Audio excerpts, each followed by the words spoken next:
peraturan nomor 19 padahal isinya berbeda. 2. KPU telah melakukan pelanggaran prosedur dalam penerbitan dan penyerahan berita acara penerimaan pendaftaran bakal pasangan calon presiden dan wakil presiden Prabowo Gibran yang diterbitkan tanggal 27 Oktober. Di keputusan itu nyantel ke peraturan nomor 19 padahal isinya berbeda.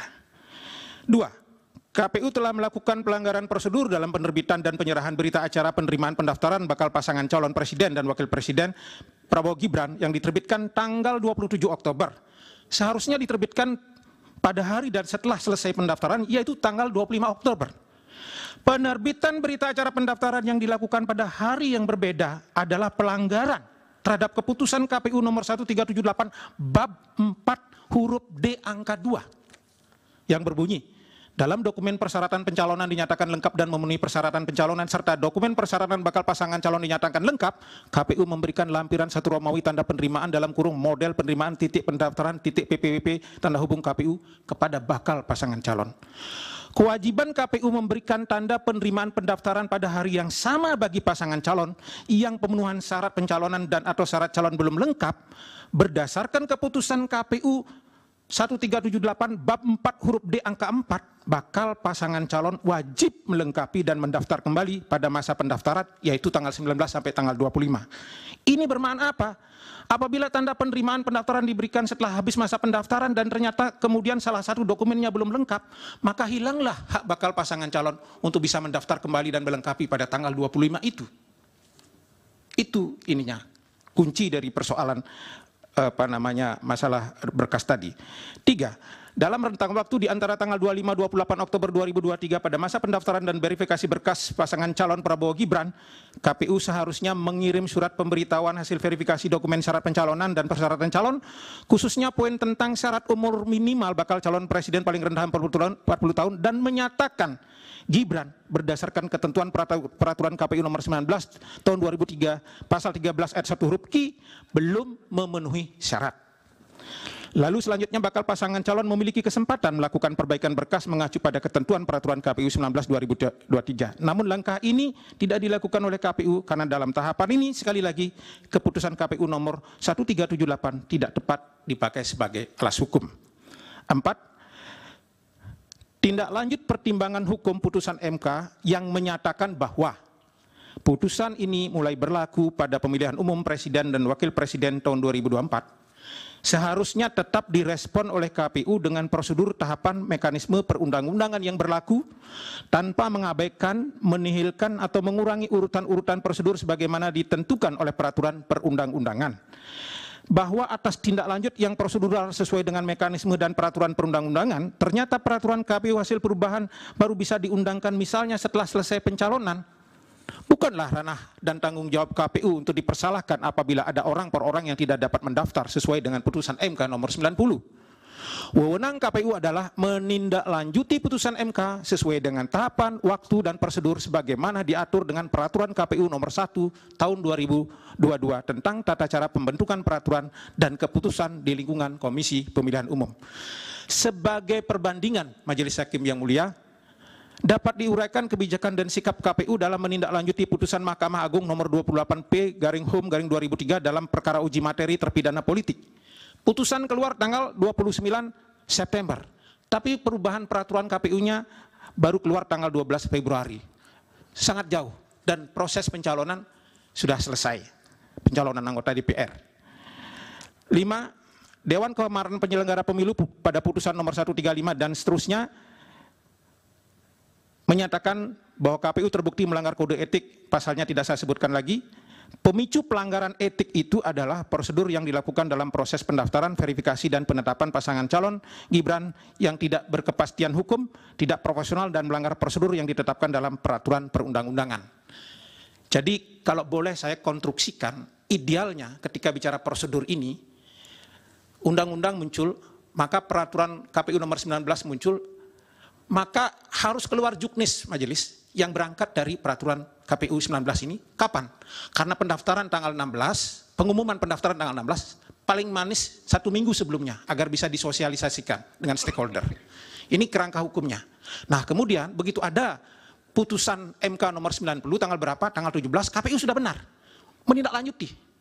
kemudian ada rapat-rapat perancangan keputusan, kemudian konsultasi, kemudian harmonisasi, kemudian minta legalisasi Kementerian Hukum dan sudah benar. Sampai kemudian keluarlah peraturan KPU pada tanggal 3. Namun yang tidak match-nya itu adalah kok tiba-tiba nyelonong SK KPU 1378 ini, cantelannya ke-19. Ini yang nggak match itu. Jadi maksud saya kalau coba bercanda sedikit, ini kan sebetulnya anak tiri yang coba dikawinkan ke peraturan 19 sebagai ibu kandung gitu. Padahal ibu kandungnya 1378 ini ada di tanggal 3 November. 3 November. Jadi setelah tanggal 3 November begitu peraturan KPU 23 itu keluar, barulah keluar keputusan KPU yang 1378 itu karena turunan dari perubahan putusan MK. Artinya apa? Untuk pengantar sudah cukup, Pak? Ya. Pendalaman tanya jawab dari pihak-pihak. 1 menit saja. Silakan. 1 menit ya. Ya.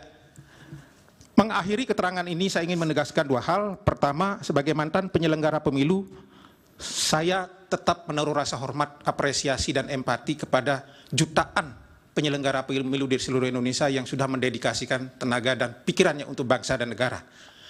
Yang kedua, semoga pandangan kritis saya hari ini bisa memperbaiki kehidupan demokrasi dan pemilu kita di masa depan. Jauh dari syahwat pikiran orang per orang yang tidak memiliki rasa malu. Terima kasih. Wassalamualaikum warahmatullahi wabarakatuh. Baik. Om, Santi Om. Baik, Pak Putu, dari kuasa hukum pemohon ada yang mulia. Silakan. Terima kasih yang mulia. Saya hanya sedikit saja setelah mendengar paparan dari saudara Putu, saudara ahli, saya menangkap ada deviasi, ada penyimpangan. Tadi disebutkan misalnya karena PKPU nomor 19 tahun 2003 belum diubah. Seharusnya berkas yang disampaikan kepada KPU itu mesti dikembalikan. Betul. Ini menurut ahli. Nah, kalau itu memang menjadi best practices, pengalaman-pengalaman yang dilakukan atau dialami selama Anda bekerja di KPU, ya, apakah ahli bisa memberikan juga penjelasan atau contoh, ya, apa yang dilakukan sebelum kita dihadapkan pada persoalan, ya, pendaftaran pencalonan saudara Gibran ini, ya, sebagai perbandingan supaya kita bisa tahu best practices seperti apa yang dilakukan di KPU. Mohon dipertajam yang terakhir tadi. Enggak, saya hanya ingin, karena ada deviasi, saya ingin minta ya Anda menjelaskan pengalaman KPU berdasarkan pengalaman empirik Anda di KPU, ya, mengenai best practices ini supaya kita bisa melihat begini loh urutannya, kronologisnya begini, ini sejarahnya, pengalaman empiriknya seperti ini di KPU. Jadi kita punya pemahaman yang lebih clear, lebih jelas, ya, lebih jernih, ya. Itu aja, terima kasih. Terima kasih. Satu lagi yang mulia, ada dari kolega saya, saudara Sira Prayuna. Silakan, Pak Sira. Terima kasih yang mulia. Saya kira ahli ini tadi menjelaskan anatomi tentang kekeliruan, ketidakcermatan, atau ketidakmampuan dalam menafsir sebuah undang-undang atau putusan MK, dan itu sudah dijelaskan dengan gamblang. Saya kira saya tidak perlu melakukan pendalaman lagi. Nanti biar teman-teman yang lain dari pihak pemohon terkait atau pihak Bawaslu saya bertanya. Terima kasih yang mulia. Dari termohon ada pertanyaan?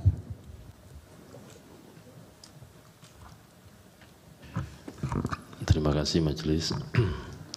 Saudara ahli,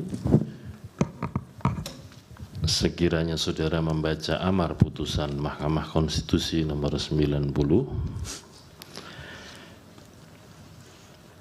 sekiranya saudara ada mungkin bisa dibaca. Semangat sedikit, Pak. Ini saya pelan-pelan menghormati ahli, nanti kalau terlalu tinggi jangan terlalu santai, waktu. Yang pertama, kalau kita bersama-sama membaca amar putusan Mahkamah Konstitusi nomor 90, yang kemudian Mahkamah Konstitusi merumuskan sendiri norma di dalam undang-undang itu, yang pada intinya adalah untuk menjadi presiden dan wakil presiden itu syarat umurnya tidak berubah, masih 40 tahun paling rendah. Namun demikian diberikan alternatif dengan kata atau. Nah oleh karena itu ketika KPU menerima pendaftaran bakal calon menggunakan peraturan KPU nomor 19 ya, tahun 2023, ketentuan tentang syarat umur itu tidak ada perubahan. Hanya saja bagi yang belum umur 40 tahun diberikan jalan alternatif. Nah, ini dalam pandangan saudara ahli tadi yang berkali-kali menyatakan KPU salah menafsirkan, ya, pertanyaannya ketika ketentuan tentang syarat umur berusia paling rendah 40 tahun di peraturan KPU nomor 19 tahun 2023 itu dalam pandangan KPU digunakan untuk menerima dokumen persyaratan atau menerima pencalonan yang kemudian kategorinya adalah apakah dokumen syaratnya lengkap atau tidak. Yang kedua, untuk memutuskan apakah memenuhi syarat atau tidak, yang bagian akhir itu ditetapkan pada tanggal 13 November 2023 dan peraturan KPU sebagai perubahannya itu diundangkan pada tanggal 3 November 2023. Artinya sudah menggunakan ketentuan yang dilakukan perubahan menyesuaikan norma di dalam putusan Pertanyaannya Mahkamah Bapak, Konstitusi. pertanyaan Bapak.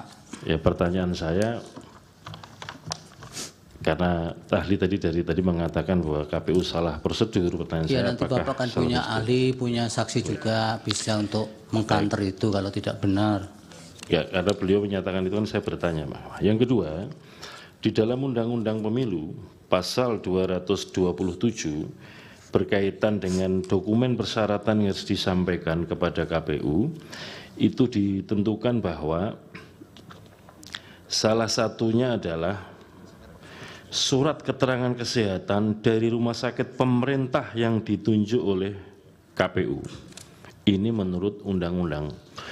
Kemudian itu pun dirujuk kembali di dalam PKPU nomor 19 tahun 2023 pasal 13 bahwa salah satu dokumen yang harus diterima KPU ketika melakukan pendaftaran adalah surat keterangan kesehatan dari rumah sakit yang ditunjuk oleh KPU. Nah, kalau hasil pemeriksaan kesehatan disampaikan kepada KPU pada tanggal 27 Oktober 2023, kemudian KPU membuat berita acara pada tanggal 28 Oktober 2023, dan untuk semua dokumen syarat yang lain sudah diperiksa KPU dinyatakan lengkap. Pertanyaannya adalah apakah KPU melanggar prosedur membuat berita acara tanggal 28 Oktober? Sementara urut-urutannya dokumen persyaratan memang demikian yang ditentukan undang-undang. Dan KPU melakukan ini berdasarkan urut-urutan yang ditentukan oleh undang-undang. Terima kasih. Baik, dari pihak terkait. Ada dua yang mulia, Silakan. Pak Kaligis dan Pak. Terima kasih yang mulia kepada yang saya hormati ahli. Saya mungkin penganut asas quitaset consentire videtur. Diam berarti setuju. Fakta hukumnya, waktu pendaftaran dan 5 debat, itu saya anggap semua orang mengetahui undang-undang, termasuk pasangan nomor 1 dan nomor 3. Dan mereka meladeni pasangan nomor 2, baik dalam pendaftaran maupun di dalam katakanlah debat. Seandainya ini, nomor 3 yang menang, perkara ini tidak akan masuk kemari. Itu pertanyaan saya nomor 1. Pertanyaan saya nomor 2, kalau saya baca posita ke petitum, itu deposita penuh dengan katakanlah narasi bahwa Presiden Jokowi melakukan kejahatan-kejahatan. Itu kan diatur ya di dalam katakanlah bab 28 Kitab Undang-Undang Hukum Pidana mengenai kejahatan jabatan. Pertanyaan saya sederhana, pernahkah atau dilaporkan mengenai kejahatan jabatan ini? Karena kalau bukti itu bukan dari narasi, tapi dari bukti hukum acara.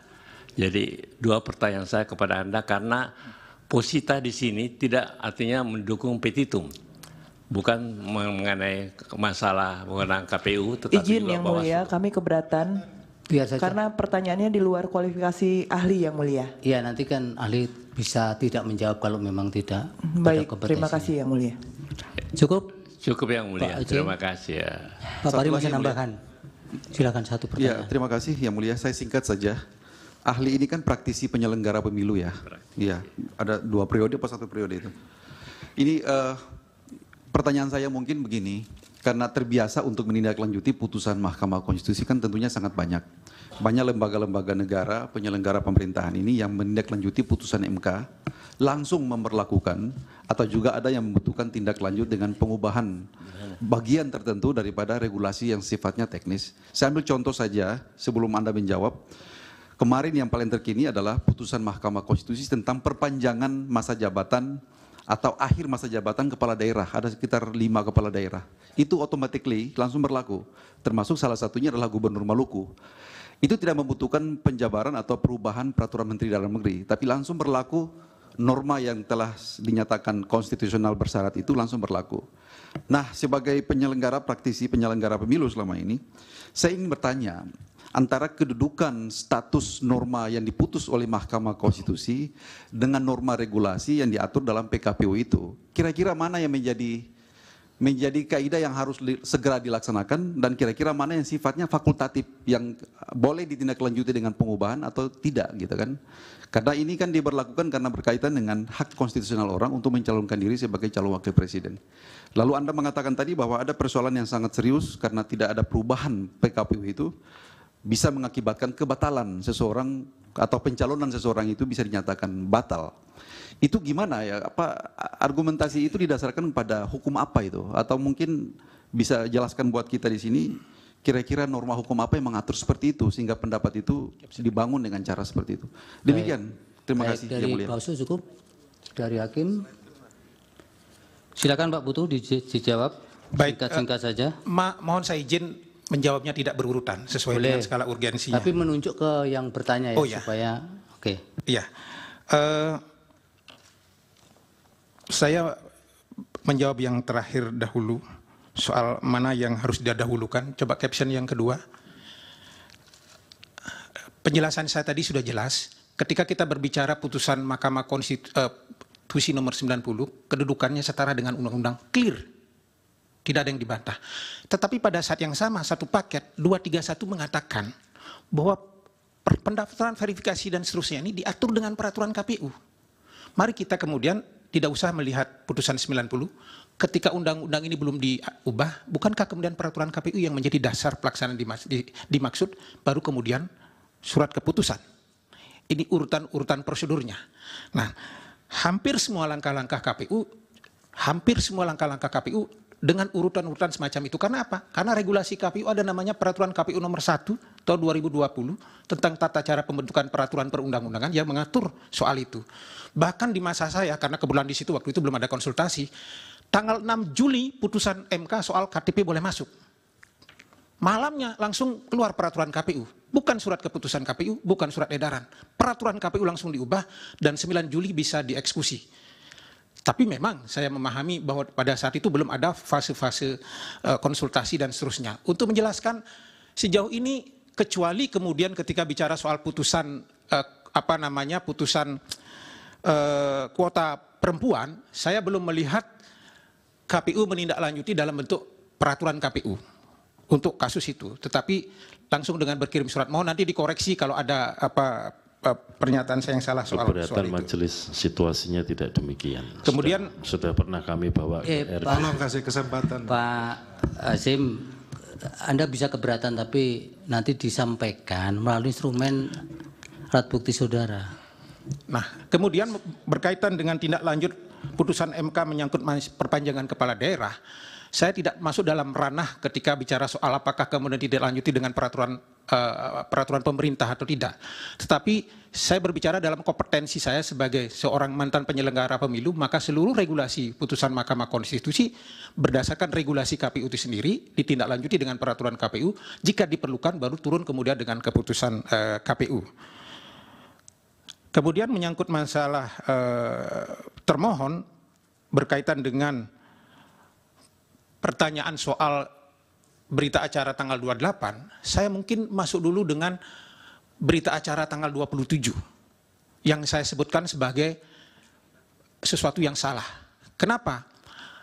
Kalau kemudian argumentasinya bahwa tanggal 26 itu baru pemeriksaan kesehatan, tanggal 27 baru diberikan tanda terima, maka itu tadi saya sampaikan di pas angka 4 bab 4 huruf D, hak pasangan calon manakala misalnya kemudian ada yang tidak lengkap menjadi kemudian hilang gara-gara tidak bisa mendaftar kembali pada masa pendaftaran sampai tanggal 25. Itu yang pertama. Yang kedua di angka 5-nya bab 4 huruf D angka 5 itu ternyata mungkin karena tidak detail membaca, praktek di lapangan salah, dikecualikan untuk syarat kesehatan. Jadi artinya ketika tanggal 25 itu, tanggal 19 itu memberikan berkas, lengkap tidak berkas, ya sudah kasih berita acara bahwa di situ tidak ada syarat kesehatan, itu dikecualikan, dikembalikan. Itu muncul itu di angka 5, bahwa dikecualikan untuk syarat kesehatan. Karena betul, setelah itu akan ditindaklanjuti dengan pemeriksaan kesehatan di rumah sakit. Maka inilah yang kemudian betul, saya tidak bantah. Ketua termohon mengatakan tanggal 28 lah baru berita acara yang lengkap kemudian disampaikan. Apalagi kalau tanggal 28 itu sudah dilakukan verifikasi kebenaran dokumen, semuanya benar, memenuhi syarat, disampaikan. Tetapi benar juga bahwa tanggal 19, tanggal 25 itu hanya lengkap, ada apa tidak. Sehingga kalau ada yang orang mengatakan juga bahwa pada saat itu KPU sudah harus menolak Gibran, ya enggak juga. Harus diterima dulu, betul. Terima dulu Gibran. Nah, tapi karena alas hukumnya pasal peraturan KPU 19, setelah dilakukan verifikasi pada masa coba nomor ini pada masa slide pertama. Nah, ini ada masa pemberitahuan hasil verifikasi dokumen pasangan calon. Ini antara tanggal 23 sampai tanggal 29 ya. Nah, ini. Inilah baru diberikan pasangan calon. Oh, ternyata Mas Gibran, mohon maaf, ini sesuai dengan peraturan KPU nomor 19, ini tidak memenuhi syarat loh. Belum cukup ini. Dikembalikan untuk diperbaiki. Maka tahapan-tahapan berikutnya nanti pasangan calon akan mengganti pasangan calon kalau ternyata peraturan KPU-nya belum berubah. Nah, celakanya kemudian coba dilihat slide kedua. Nah, ini. Pada saat KPU menetapkan peraturan KPU nomor 23 tahun 2023 yang mengadopsi putusan MK, maka seluruh fase pendaftaran, verifikasi dan pengembalian berkas sudah selesai yang menjadi ranah di putusan peraturan KPU nomor 19. Ini ranahnya. Jadi semuanya sudah selesai di situ. Baru kemudian begitu menyangkut masalah nanti penggantian calon, kalau ada yang kemudian harus diganti calonnya, verifikasi baru dan seterusnya, baru dia masuk ranah peraturan KPU nomor 23. Jadi dengan penjelasan saya, itu saya ingin mengatakan bahwa memang Gibran itu harus dikembalikan berkasnya pasangan calon. Ini belum memenuhi syarat loh. Tidak di depan, tapi pada saat masa perbaikan berkas. Saya kira itu jawaban saya, mudah-mudahan sudah bisa menjawab semuanya. Kalau misalnya ada yang belum. Dari Pak Mulya tadi belum, best practice tadi. Ya, best practice tadi saya sudah sampaikan, sebetulnya secara implisit sudah penjelasan saya tadi sudah berurutan itu menjelaskan. Mencakup itu. Betul, mencakup itu bahwa pendaftaran, kemudian verifikasi dan terima kasih kalau begitu Pak Putu. Atas keterangannya, mudah-mudahan bermanfaat untuk Mahkamah Konstitusi. Terima kasih, saya mohon pamit. Om Santi. Om. Wassalamualaikum warahmatullahi wabarakatuh. Waalaikumsalam.